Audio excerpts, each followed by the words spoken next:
Hello, everybody. Welcome to a dialogue on global history. I'm Haneda Masashi. Today, we have Professor Sheldon Garon as our guest. He's a professor, Nissan professor, I suppose, so far as I am correct. Hello, Shel. Hello. And he is a Nissan professor of Princeton University at the Department of History, as well as at the Department of East Asian Studies. He's a very eminent historian on Japan and global historian or transnational historian, I would say. And if I am correct, this is his latest book, Beyond Our Means, Why America Spends While the World Saves. And this is a very good example, I suppose, I'm sure, of a kind of transnational history. He discusses the United States, but at the same time, Japan and other countries. So our topic today is the method of transnational history.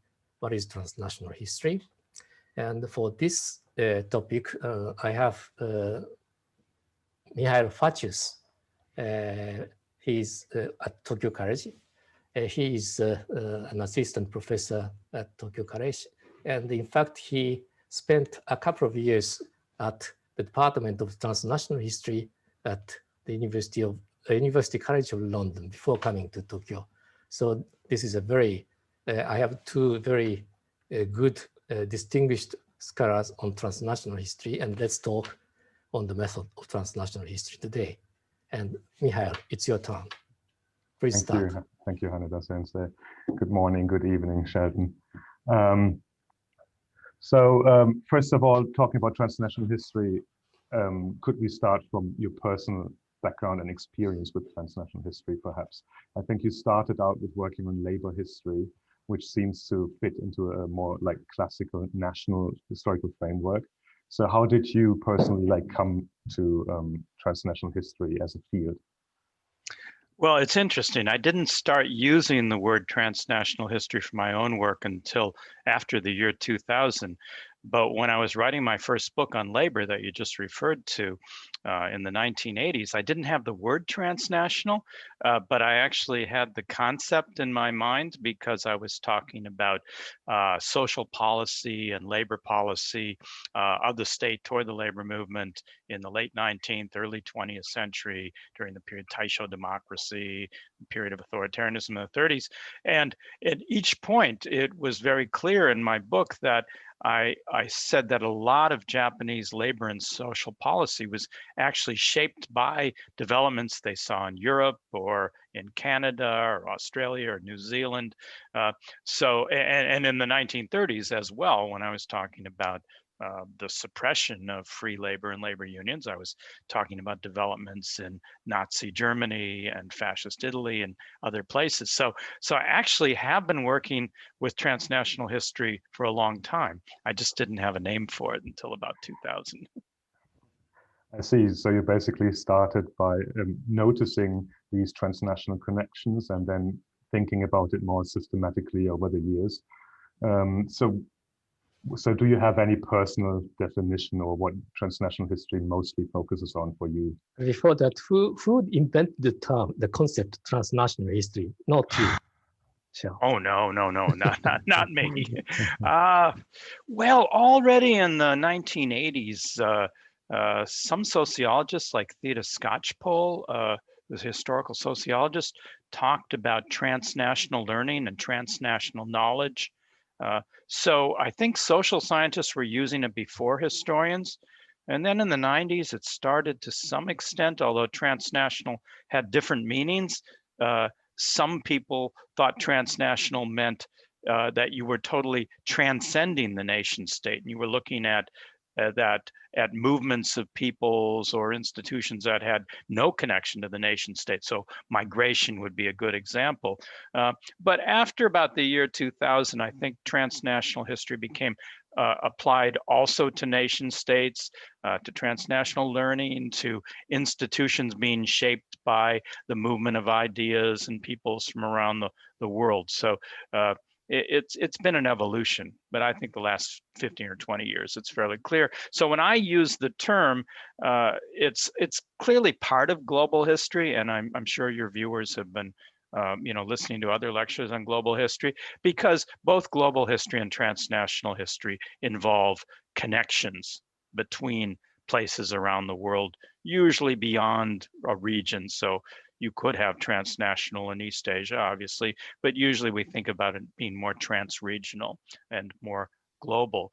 So it's the movements of ideas, institutions, people, practices, and the fundamental assumption is that things develop in nations not necessarily simply because of trends within the national history, but they're also being shaped by global currents and transformation. So Professor Hanada showed my book on the history of saving and spending in the world. Well, that's an example where if you ask most Japanese or Koreans or Germans or anybody, they all say, well, we save a lot of money because it's our national character. But what I found was, yes, there are traditions of saving in Edo period Japan, but the forces that set up things like postal savings, yucho in Japanese, these were global currents. The British had set up postal savings, the Belgians and others. So a lot of what's happening in Meiji era Japan and modern Japan is being shaped by currents of nation building and institutions elsewhere, including the molding of people's everyday practices like saving money.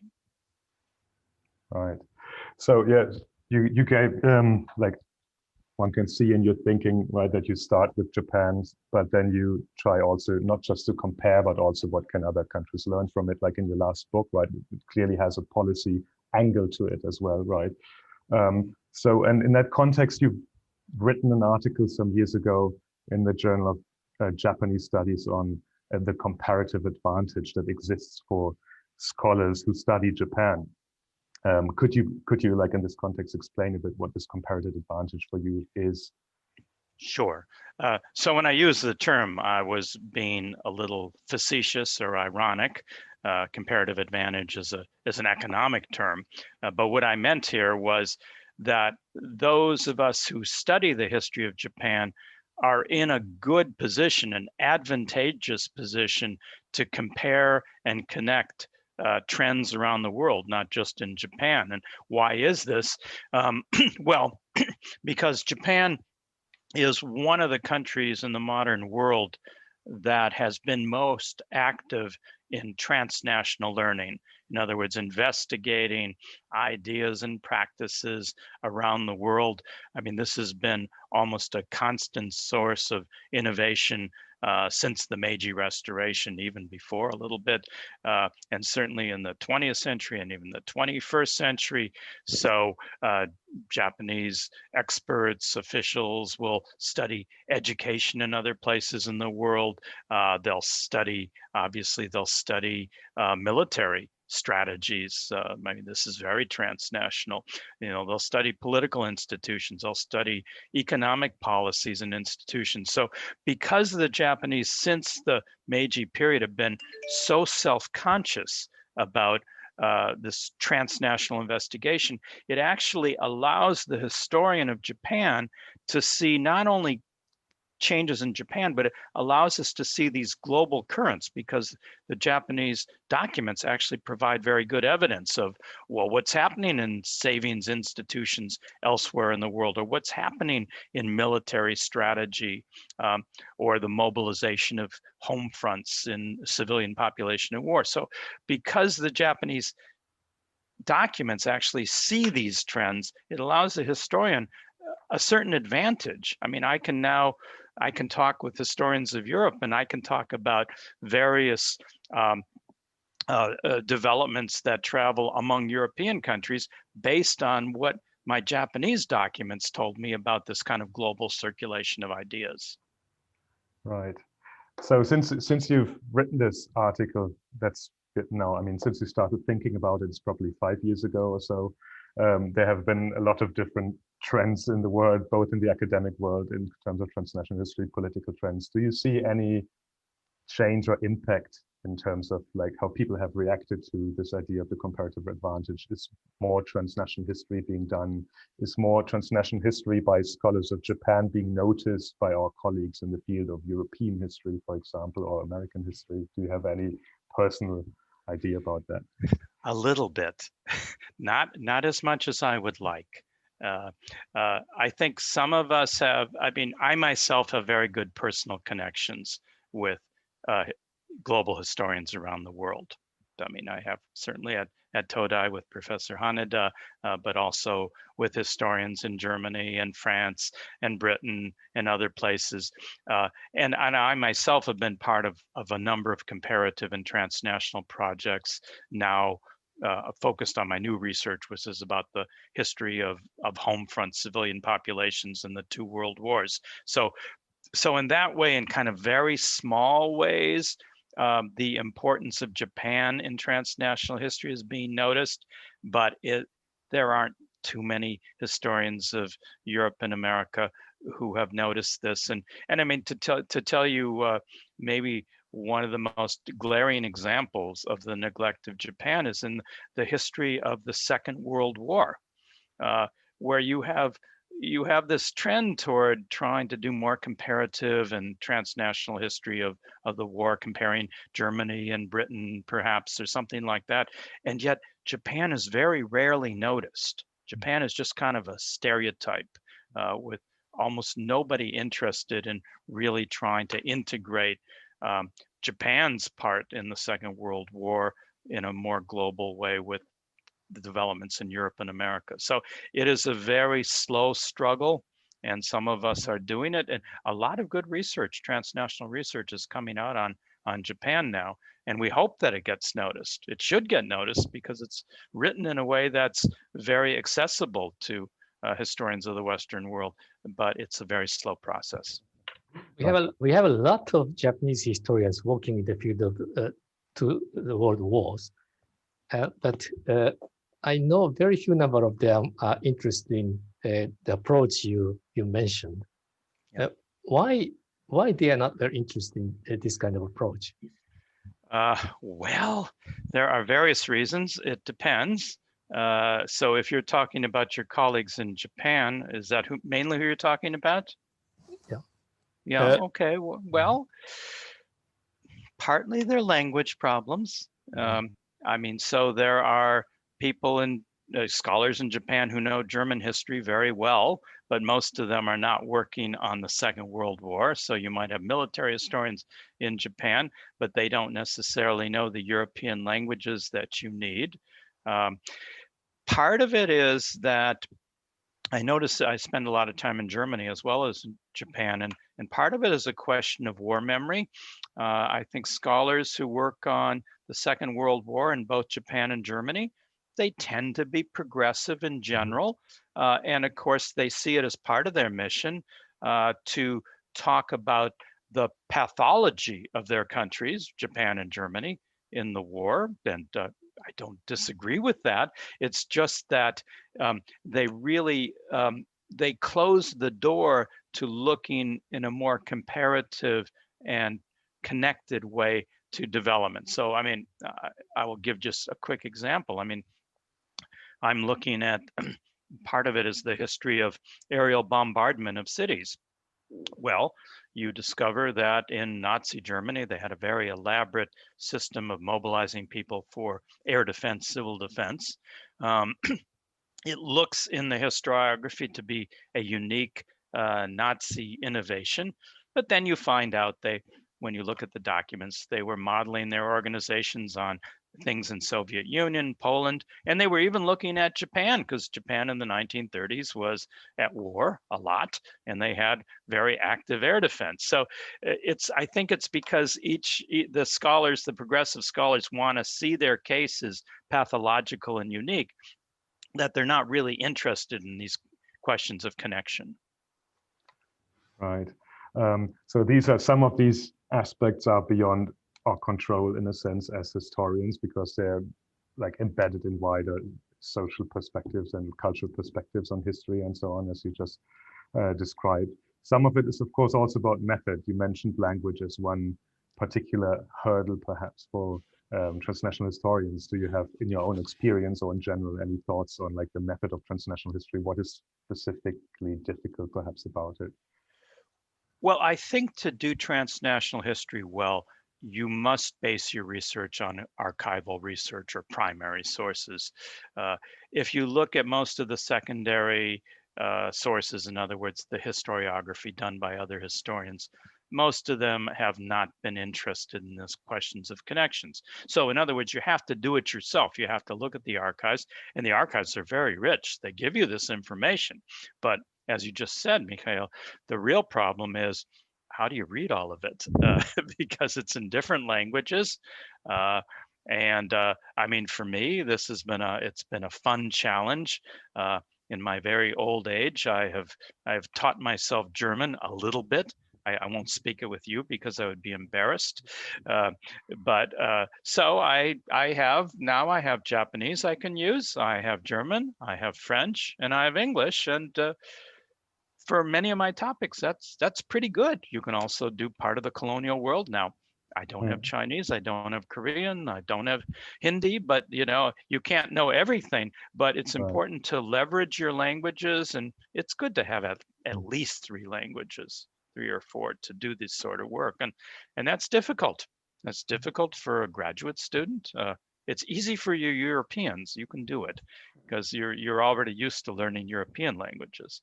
But for Americans or Japanese, we don't know that many other languages, so we have to work at it. So in that context, what is your thoughts on like doing collaborative research in transnational? People have often like wrote about it, of the necessity and like how it would be useful and broaden horizons. At the same time, much of the discipline institutionally also is geared towards individual research. So how do you deal with this tension? It is a tension. It's a real problem. I mean, in theory, ideally, collaborative research would be the way to do this. I can't know every language, so I should collaborate with other people who know the languages. The problem with that, I mean, I do like collaborative projects, but the problem in doing that is often the results are not very good because I'm not seeing the other documents that my collaborator is.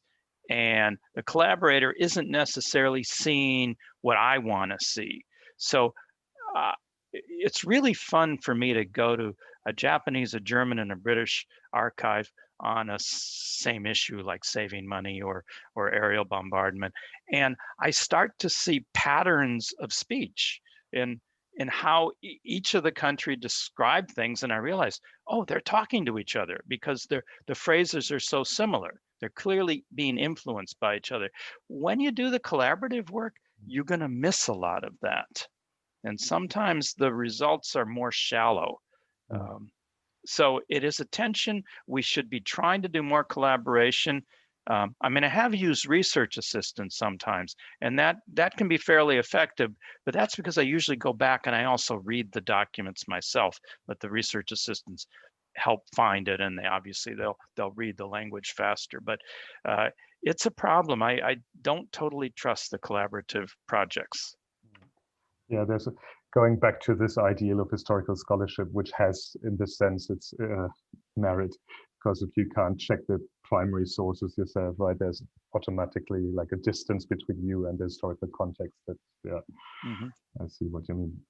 I think last question. Yeah, time to wrap up. So perhaps connecting it to current broader trends again beyond history. At the time of speaking, it's shortly after the elections in the United States, and people have been talking for the last years about the end of like globalization, about the growing role of nation states again, and in the sense, of course, like the election and like the American politics is one symbol of that, right? That like the notion and ideal of globalization is going away again. So connecting that to this claim that also global history has had its moment, and in a sense, perhaps transnational history has had its moment, as your colleague at Princeton has famously, not necessarily claimed, but in a manifesto, at least, like he asked this question very prominently. So what are your thoughts about like where transnational history is going? Has it had its prime already? Oh, I think transnational and global history are booming. And I don't accept my colleague's statement about globalization because globalization and global history are not the same things.